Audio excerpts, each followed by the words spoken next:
Moving on now to the other big story that we are tracking. It's an open snub, perhaps more than a snub for Subramanian Swamy. He thought that he was invincible politically and he had the backing of the entire party as well as the RSS. That does not seem to be the case. The Subramanian Swamy Arun Jaitely war has reached the Prime Minister's door. While the Finance Minister will be meeting the Prime Minister today seeking strict action against Swamy, Modi has already rebuked Swamy, declaring that making comments for publicity is wrong and that Raghuram Rajan is as big patriotic as anyone else. Why can't you expect that the man must be a full-fledged citizen of this country to be a Reserve Bank governor? Now, if the government already knew all this and appointed him, I have nothing more to say. It's against my character to target somewhere, pretend to target somewhere else and target. I'm a man who's very straightforward. Actually, Mr. Jaitly looks very smart. He looks like an exception. BJP leader Subramanian Swamy's continuous attacks on RBI Governor Raghuram Rajan and other officials of the Finance Ministry, even targeting the Finance Minister Arun Jaitely. But now, in a big rebuke for serial cannonball Subramanian Swamy, Prime Minister Modi has slammed the Rajya Sabha MP for his tirade against the government functionaries. The Prime Minister has made it clear that he does not agree with the manner in which Subramanian Swamy has been attacking Arun Jaitly and his officers. The Prime Minister has made it clear that no one is bigger than the party, and if someone's making comments to seek publicity, it is wrong. The Prime Minister has also come out in strong support of outgoing RBI Governor Raghuram Rajan, declaring that Rajan is as much a patriot as anyone else. Meanwhile, Jaitly, who cut short his China visit by one day, is meeting the Prime Minister later today to take up the issue of Subramanian Swamy.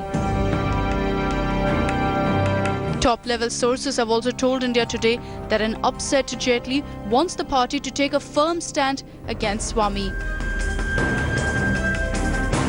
On the other hand, Swamy stands totally isolated in the party over his continuous attacks on Jaitly and his officers.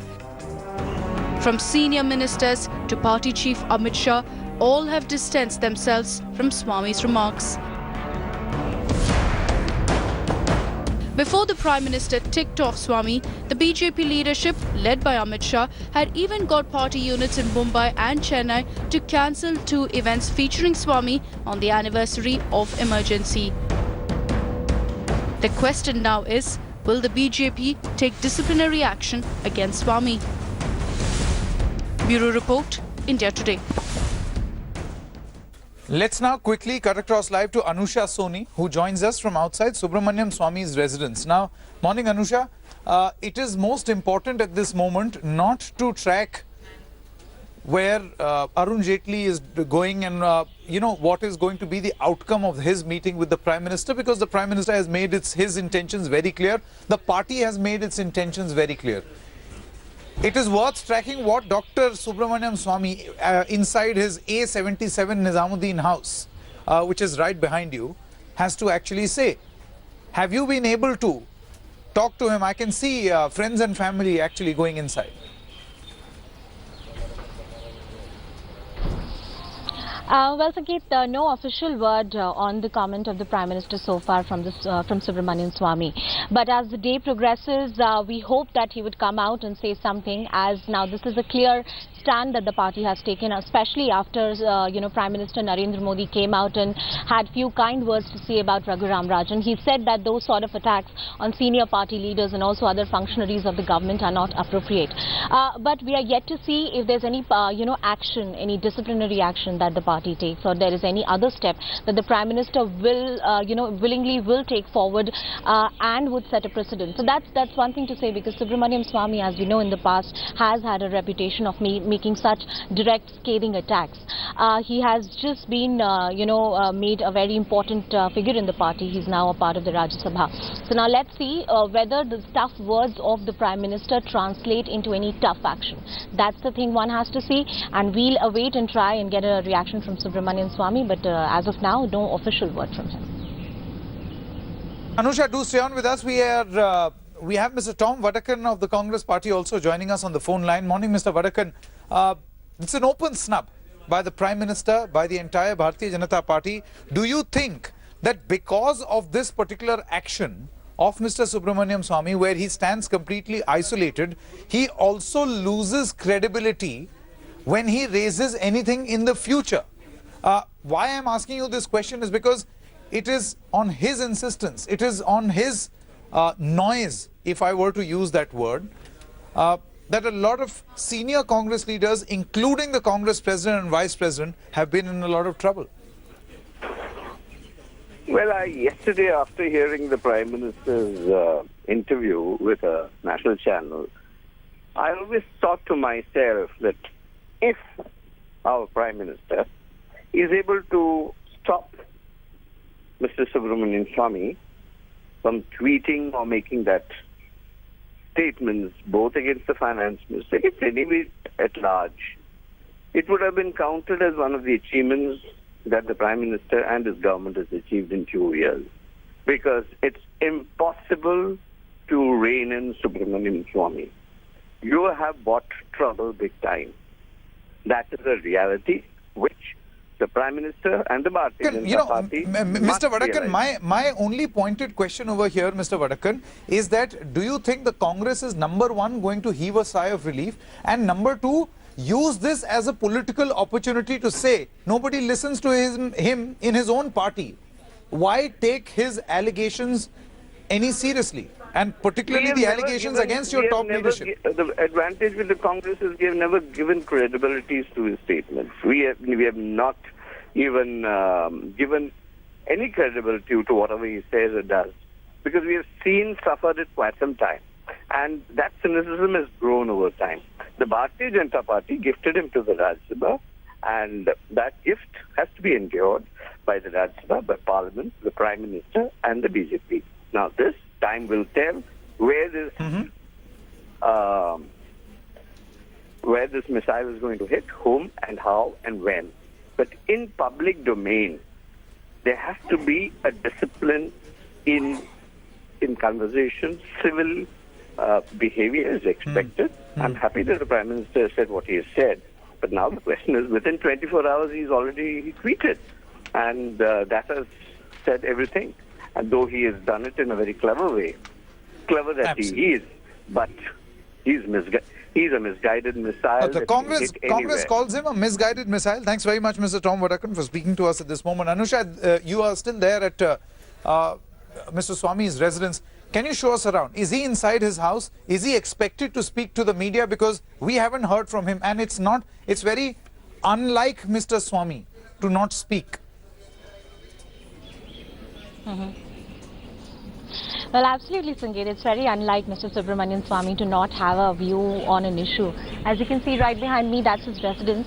We did see this morning some family members pouring inside. However, what few people are telling us that right now he is not at his residence. He's traveling. He's likely to be back this afternoon, and that's when we can expect him to come forward and say something. But Swamy being Swamy, I mean, we expect that he will come forward and will have something to share, because he is quite opinionated and he has been very straightforward even in the sort of attacks he launched on the finance minister, and he made no secret of his own ambition to become the finance minister of the country. So keeping his frankness in mind, one does expect that later in the day he would come out and share something with the media about what Prime Minister had to say. Absolutely. Anusha Soni, many thanks for joining us. Please keep tracking all the latest details and also get us a reaction from Subramanian Swamy. In the meanwhile, let's quickly tell you, this is a presentation that we prepared for a show that ran over the weekend. We thought that it will be best to play it again this morning. Now, Subramanian Swamy is known as a political stealth bomber. He locks his target, attacks, and has received some success also. But there have been those innumerable number of cases where he has emerged second best. He has not been able to deliver on what he initially set out to do. Let's take a look at Subramanian Swamy's locking of big political targets, but misses. Anybody does corruption in any place, I'll fire. A bitter grudge, अभी तक एक case नहीं file किया इसने। Scathing, sharp attacks followed by brazen, legal and political attempts to bring down the foes. The law is meant for people who know the law. That's Subramanian Swamy for his political rivals. It's fashionable to identify him as a giant killer these days, especially after Rajan's exit. But he has had his share of misses too. Not every attack has been successful, and often the consequences have been humiliation, segregation and political setbacks. His first skirmish was with Indira Gandhi, who called him Santa Claus with unrealistic ideas. His battle with Atal Bihari Vajpayee is also well documented. He worked with Sonia Gandhi to bring down the 13-month Vajpayee government in the late 90s. It may have looked like an achievement then, but Swamy had to pay a heavy price for it. All through the Vajpayee years, he was in the political wilderness and was never able to make it to the BJP. And it was only after Vajpayee had to retire from active politics on account of his health that he managed to worm his way back, courtesy the RSS and Narendra Modi. Self-admittedly a leader without followers, he fought a bitter battle with Chandrasekhar in the Janata Party, but failed to dislodge him as president of the Janata Party and ultimately had to sue for peace. Swamy has repeatedly targeted P. Chidambaram for his role in the 2G scam case and alleged his active involvement in various scams, but no court in the country accepted his argument. Chidambaram successfully survived Swamy's attacks. His latest attack on Arvind Subramanian also appears to have come a cropper. The government has come out in Subramanian's support, with Finance Minister Arun Jaitely vigorously defending the economic advisor and also chiding Swamy in the process.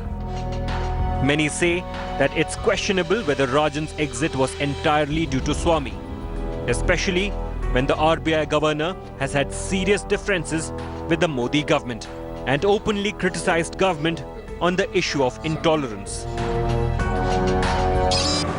No one fully knows what goes on inside the elusive mind of Subramanian Swamy. How and when he locks his targets and goes after them. Setbacks have not ever deterred him in the past. To sit up and start all over again. So post 1999, he rose like a phoenix.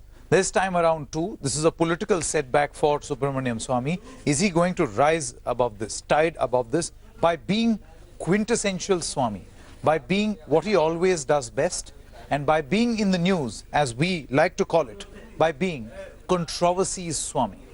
We'll keep tracking all the latest details, particularly at 11 a.m. when that all-crucial meeting is going to take place at the Prime Minister's 7 Racecourse Road residence with Arun Jaitely, the Finance Minister.